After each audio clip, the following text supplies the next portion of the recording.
Hello Waxers, welcome to Waxing Lyrical with Mainz and Dutts. I'm not Mainz, I'm Dutts. Mainz is still sunning it up in Florida. I am instead joined by Liz Fox, or better known as NFLGirlUK. Liz has appeared on such podcasts as Nat Coombs' NFL show, and is also the founding member and driving force behind NFLGirlUK.com. Liz, welcome to the show. Hi, okay. Not too bad, not too bad. So, obviously, having spoke to the likes of Nat, this is obviously a dream come true, speaking to myself. Well, He's a good egg, Nat. So I mention there, that you are the face of NFL Girl UK. If you could just tell people who, I hope they all know about it, but tell those who don't a little bit about the site and where it started. Sure. So it was around 2014 I decided to basically set up the blog. I'd been watching the game for a couple of years before then and just basically decided to create something where I could talk about my own experiences with the games or what I saw in the news and how I felt about it. So it's been about 2 years now. Now have a team of writers on board covering all the teams, latest news, and also some opinion from experts like Jeff Reinbold. Good old Jeff. So obviously, as you say, you've got Jeff Reinbold, you've got a big network of sponsors and contacts, and through this network, you've been speaking and have set up a group called, I forget the name again, is it Gridiron and Gravy? Yeah, so it's a group of four of us, basically decided to start some events. There's two guys who ran a Super Bowl event this year, which we've then decided to make into more of a regular thing.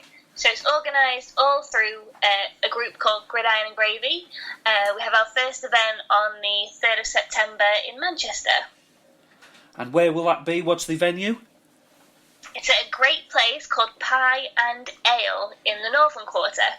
Pie and Ale just could not be a more northern sounding place if it tried. It's brilliant and the food is amazing. And so what is planned for this opening night? Because obviously the season won't have started by then. Sure, so we'll be showing highlights from the college football game that's playing in Dublin earlier that day.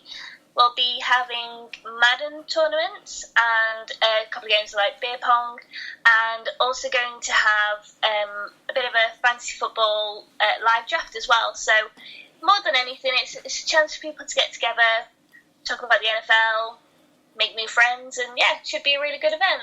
Absolutely. Well, we'll be sure to check that out. Is there any, is there a Twitter group or a Facebook group as well? Yeah, there is. So on Twitter, there is a group or an account which is at Gridiron Gravy. Or if you go to www.gridironandgravy.co.uk, you'll be able to get straight to the booking form and things there. Well, we'll be sure to tweet out those details later. We've got you on, obviously, to in the place of Mainz. So obviously, people have noticed there's only one dull, melodious Scouse accent on the show this week. But obviously, we've got you on. You are a Seattle Seahawks fan for your faults. So we have got you on to discuss the NFC West. So who better than a fan from one of the teams to get on and talk about it? So I think we should get started. Yeah, perfect. So had a little bit of a thought about this, and also the different teams that are in it. So Arizona last season, obviously lost out at the playoffs to Carolina Panthers. Do you think they can get over the heartbreak going into the new season? Well, it's going to be tough. I mean, obviously, as an Eagles fan, I've seen teams get a lot closer than that to glory, and come back. I mean, 4 championship games and a Super Bowl all lost. I don't want to make this about me, but those scars do run deep. It's only been 12 years. But obviously, it is incredibly hard to get up, having come close, and then go again, especially with the same group of players, because it's only natural that those feelings of falling short are going to be there in the back of your mind. But this is an incredibly talented team. It's got one of the best head coaches in the game. It's always a bit of a crapshoot. I mean, because this, the NFC isn't a terribly strong conference, and 2 of the strongest teams are going to have to play each other twice before the regular season is even out. So while I think they're certainly going to be one of the challengers. I don't know, and I couldn't say with any degree of certainty at this point if I'm putting them in the Super Bowl just yet. Yeah. I mean, they're a great side. I really enjoyed watching the All or Nothing series. I thought it was interesting to see, how other teams do it. I guess I've been a bit narrow-minded. I've always really followed Seahawks, but I think it's great to see other teams, and I think having watched that show, it gave me a lot of love for them as well. I think it's one of those. It's hard to disrespect them because they've given an awful lot of people second chances at the game, or in some cases like Carson Palmer, almost a third chance. Bruce Arians, I mean, especially in All or Nothing, the relationship that Bruce Arians has with Tyrann Mathieu it's almost paternal, and it's very touching to see, and it's that type of thing that makes you want these types of teams to succeed. Yeah, definitely. You could really feel the love between them as well. And, that transfers very well in other teams as well. You've got Pete Carroll and Russell Wilson. They've got a very strong relationship, and they seem to work really well together as well. Do you think that this team is their best yet? I think on paper the case could be made. I mean, this is certainly the richest offense that Russell Wilson's had. I mean, he's done great things with the likes of Sidney Rice, and Robert Turbin, and now he's got Doug Baldwin, who finished last season, as one of the hottest wide receivers in the NFL in reality and fantasy. Got breakout star Tyler Lockett. They've got at least two running backs, in Thomas Rawls, who may not be fit fully to start the season. So there's another redemption story in Christian Michael.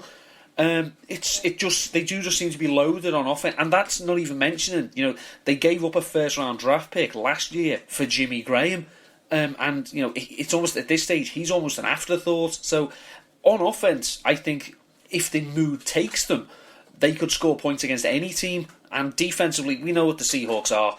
They've got a great secondary. They've got players coming into the secondary who the likes of Richard Sherman is talking up, saying like they've got they've got higher ceilings than him, and he's one of the best around. So you'd be hard pressed to say that this isn't on paper the best Seahawks team of the Pete Carroll era. Yeah, I got asked on Showing Out Coombs whether I thought Rawls would be able to replace Lynch. Would be great as an outsider of not being a Seahawks fan. What you think to that? Well, I thought. Last year Marshawn Lynch wasn't the beast mode we all know and love, and Thomas Rawls, when he was fit, was a better player than him. But Thomas Rawls obviously got injured, and it seemed, obviously it's a bad injury if you break your ankle, but it just seemed as the off-season wound on, it was getting a lot more murkier. And it was like, well, this should be healed by now. I mean, I'm not a doctor. I mean, I've watched an awful lot of episodes of House, but that doesn't make me a doctor. I just thought he should be further along than this. And then, I mean, the back of my mind, it's always he's an undrafted rookie, an undrafted free agent. So they haven't got this deep commitment. They've got to, and so when they go out and draft CJ Procise, who's supposed to be a pass catcher, but he hasn't been too involved in this off season. They've got Christian Michael, who, as I say, is the light bulb seems to have come on. They've drafted Alex Collins. It just seems to me that they're not going to replace Marshawn Lynch. They're going to try and replace the aggregate, and they're going to do it with a platoon system. So Christian Michael is going to be, he'll get his. Thomas Rawls will get his. They'll work in all of them, and between them, they will replace Lynch, but no one man can or will. Yeah. So, moving to the side that I don't really like to talk about, but it'd be unfair not to. Chip Kelly obviously joins 49ers as their new head coach. Do you think this could be his last chance in the NFL? It could be, because obviously he had two very good seasons with the Eagles, then one that was disastrous. And, the argument has been made, even on this show, that it was Chip Kelly, the GM, who got Chip Kelly, the coach, fired. Obviously he's not the GM now. He's just the coach. He's working with Trent Baalke. Baalke has basically left the 49ers roster in an absolutely deplorable state. So it could be argued that if any of them are on the hot seat, it would be Baalke. Because if they bottom out, go 4-12, Chip can turn around and say, these aren't my players. I didn't bring these players in. Your GM did. So it's as long as if Chip's content to just play the head coach this season and not try and get too involved in the personnel decisions, then he almost gets a free pass. It's just a question of if they start bringing in players that Kelly wants and they stink. I mean, Trent Baalke, they decided they'd rather have Trent Baalke than Jim Harbaugh in San Francisco. What a wonderful decision that was. So, I mean, Chip Kelly's offense, it was fast, it was different. But all of a sudden, with the benefit of hindsight, and as I say, as an Eagles fan, I have watched an awful lot of it. If I could tell what's coming next, I'm pretty certain defensive coaches who are paid an awful lot more money than they know what's going to come next, so it can be stopped.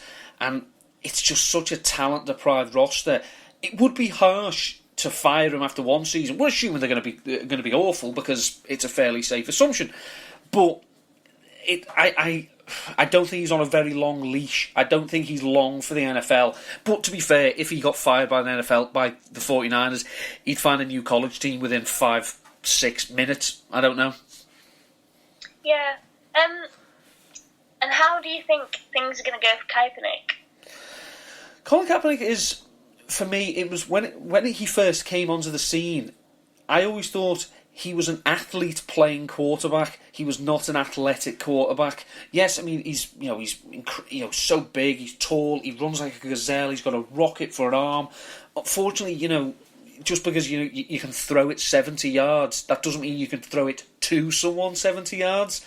So he passed up an awful lot of easy throws. He held onto the ball too long. He took a lot of hits, and I just think that basically once teams somehow worked out how to slow him down, he sort of went into his shell of I can't do anything else. I don't know how to get better, and so his confidence and form dropped. The offense's confidence went with him. I mean, if the saviour of your organisation is Blaine Gabbert, you have serious problems in your organisation at every conceivable level. It's if you sent up, it's like if you sent up the bat signal and I turned up, it's just going to be a disappointment. Moving on, the Rams, they start their new season in LA, having moved from St. Louis. Do you think this is going to have an impact on the game? Do you think it's going to be positive or not? It's hard to have any real positive impact on one of the dullest teams in the NFL. I mean, Jeff Fisher is, perennial middle-of-the-road coach. He's been a head coach for 20 years in the NFL, and I think he's had 8, maybe not even that many winning seasons. The first episode of Hard Knocks this year, when he says, that's some 7-9 BS, and we're not going 7-9, we're not even going 11-5. Well, you're going to go 4-12 then, Jeff, because quite frankly, that seems to be what you want. I mean, they're in LA, it's exciting, it's a big market, they've got the first overall pick in Jared Goff, they've got an exciting player in Todd Gurley, they've got a great defence, especially, what's his name? Aaron Donald. I would say Alan Donald, but he was a bowler for South Africa, so obviously not the same person. They should be exciting, but they're not. And they're in a horrible division, because as we say, they've got 2 of the best teams in the conference to play. They usually do quite well in the division. It's just when they play teams on the outside, they don't. So it's hard for me to get too excited because Jeff Fisher's still there. Yeah, no, I can see that. I mean, Hard Knocks has obviously started. I have actually only really seen one episode of it so far. I felt it had a bit of a slow start, but once it got into it, it started to get interesting. Have you been watching it? What are your thoughts? I like yourself, I've watched the first episode, and let's say I wasn't exactly gripped. I thought, just looking at that, seeing the problems that Jared Goff had with the quarterback-centre exchange was a bit of a worry. Obviously, that's not from a television point of view. It made bloody great television to see Goff fumble snap after snap after snap, and then to be told to stick his finger up his centre's arse, which is, that's always nice to hear, whatever you're doing. But they just don't seem to. There's a difference between people who are characters and people who are just, off the chart. People who are just crackers. And it doesn't necessarily mean that if they're crackers, they're funny. It like you go back last year, they had JJ Watt, they had excuse me, Charles James. These are genuine people who came across as quite good. Some of the Rams people, they look like they're trying too hard, and it's a bit like they know the camera's on them, so they're going to play up to it. And it's like, yeah, that's fault. I can see through you. So I hope it gets better, but that's all I can say really. I get that. So every time you guys do this podcast, you guys talk about Vegas. So looking at the teams and how things are going at the moment, do you think they'll go over or under their estimated win total? Well, the Seahawks their total is 10.5 wins. I think they're a good bet to go over that. I can see them basically owning this division. It has been their division, I say, since pretty much since Russell Wilson was drafted. It used to be the clash, between them and the 49ers. That now has shifted between them and the Cardinals. For all that, I just think the home advantage that the Seahawks enjoy in the clink, it cannot be discounted. So I think they will go over 10-5. I think the Cards will also go over 9.5. I can see the Cards being a 10-6, 11-5 team themselves. The Rams at 7-5.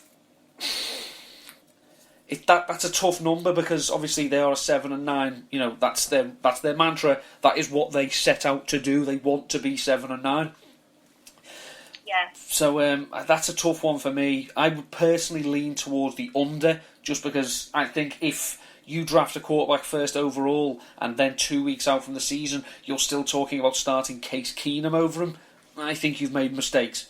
They're probably not going to, they're not going to score many points anyway. They're going to lean on the defence, but ultimately you still have to throw the ball occasionally, and Case Keenum isn't the best at that. And the 49ers are at 5.5. I can see them going under. This is one of the talent poorest teams in the NFL for me. I wouldn't be surprised if they were picking first next spring with a new GM probably. Yeah. So, looking back at all those teams, let's talk Fantasy Stud and Fantasy Dud across the NFC West. Who do you think for each of the teams? Well, the Cardinals are a team that literally their offense, I think, is going to score an awful lot of points, and they are they're a hungry mouth feeding offense, i.e., someone else will eat every week. One day it could be a Larry Fitzgerald week, then it could be a David Johnson one. For me, the person I'm liking, especially as ADP, is Michael Floyd. Now, last year, Larry Fitzgerald led the team in receptions. There was also 1,000 yards for John Brown. Floyd only had, I think it was 815 yards. But down the stretch, when David Johnson took over as starter, Michael Floyd became the focal point of the passing attack. This is a team that doesn't use the tight end in the receiving game. Bruce Arians doesn't believe in them. They're like the fairy godmothers and the tooth fairy. Bruce Arians doesn't acknowledge they exist. Tight ends, he's not interested. So Floyd, I think, for where he's going, if he can just stay fit for 16 games, which has been a bit of a problem his last few years, he's certainly someone that I'd be looking to have in my team, because I think if he stays fit, his floor is 800 yards. It's what he does every year, but his ceiling could be 1,200 and maybe double-digit touchdowns. Staying away from Arizona, it's as I say, it's anyone who plays tight end. Because they just don't use them, and it's tight end is historically a volatile position in fantasy. You'd think, they throw it around an awful lot. Maybe it might be a bit of a sleeper. No, he's not asleep. He's absolutely comatose. I'd leave the tight ends in Arizona alone. Moving on to Seattle. It's tough. I mean, the temptation is to say Russell Wilson, because he gives you that added value of he's going to throw for touchdowns, he's also going to run, he's going to get rushing yards, and in standard scoring leagues, if it's it's 4 points for a touchdown, or 4 points for a passing touchdown, and 40 yards rushing, which he's usually good for, that's a good way of doubling up your points. For me, though, I'm probably going to say, again, just for where he's going in the draft, you don't expect the world from him. I really like Tyler Lockett. I think he showed last season that when he became a bigger part of the offense, he's someone you can really hang your hat on. And he did have an instant chemistry with Russell Wilson, and we know how important chemistry is with Russell, to the extent of, how he kept his hands off his misses for so long. Staying away in the Seahawks, though, it's one of his stablemates. It's Jermaine Kearse. He's been a decent player for Seahawks, but he's been a better reality player than fantasy. I think he's going to start losing time significantly to the likes of Lockett, and then when that happens, he's going to be feeding on scraps. So I wouldn't bother having close to him. He signed a new deal with Seattle, but it was one of those, I haven't got anything better. John, can I sign something? It just seemed a bit, I'll settle for this deal. Do I have to talk about the Niners? The Niners fantasy star, I'm hard pressed to say star, but there was an awful lot of buzz this pre-season about Torrey Smith because he's basically the only option they had at wide receiver. He's been a deep threat throughout his career, so he's boom or bust. Especially that was the case when he was in Baltimore. He'd either get 3 for 90 and a touchdown or nothing. So he's very hit and miss, but he's better than the rest. The stay away for me is Carlos Hyde. They'd love him to be a 3-down running back and get involved in the passing game, but he's never done it. I spoke on the show to Evan Silver the other week. He said the same. There's not a round late enough that he'd feel comfortable taking Carlos Hyde, because this is a team that's going to be behind an awful lot. It's going to have to pass, and he won't be on the field. So I would avoid Carlos Hyde. And now the Rams. God. The fancy star is Todd Gurley. On paper, if you're actually looking at him, he's got all the tools and all the talent to be the best running back in the game, I think. Generally, the best pure running back. He's hampered by an offense that's going to be incredibly dull. It's going to be very slow, and he doesn't really have a big role in the passing game, such as it is. But for where he is going, he's going to put up an awful lot of points, I think. The stay away is Kenny Britt at wide receiver. Now, Kenny Britt used to, for a hobby, destroy the Philadelphia Eagles every opportunity he got. Fortunately, he can't play them every week. So it's a low-volume passing attack. He's going to have Case Keenum throwing him the ball or Jared Goff. And Goff, as you say, is still a work in progress. So even though you look at where he's going, you think, that could be value, it really isn't. So I'd stay away from Kenny Britt. Perfect. Well, that's certainly going to help me when I set up my fantasy team next week. So yes, thank you very much. Okay, have you got anything you'd like to plug? Anything you'd like to tell our 2 or 3 listeners about? Every Sunday at 5 p.m. I have a chat thing on Twitter at the hashtag NFLUK chat. It happens every single week. It'd be great to get more people involved. That's it. Come find me. Okay, and where can you be found on Twitter? I am NFLGirlUK. Okay. Well, thanks very much. On behalf of Liz, I'm Neil Dutton. Thanks for downloading.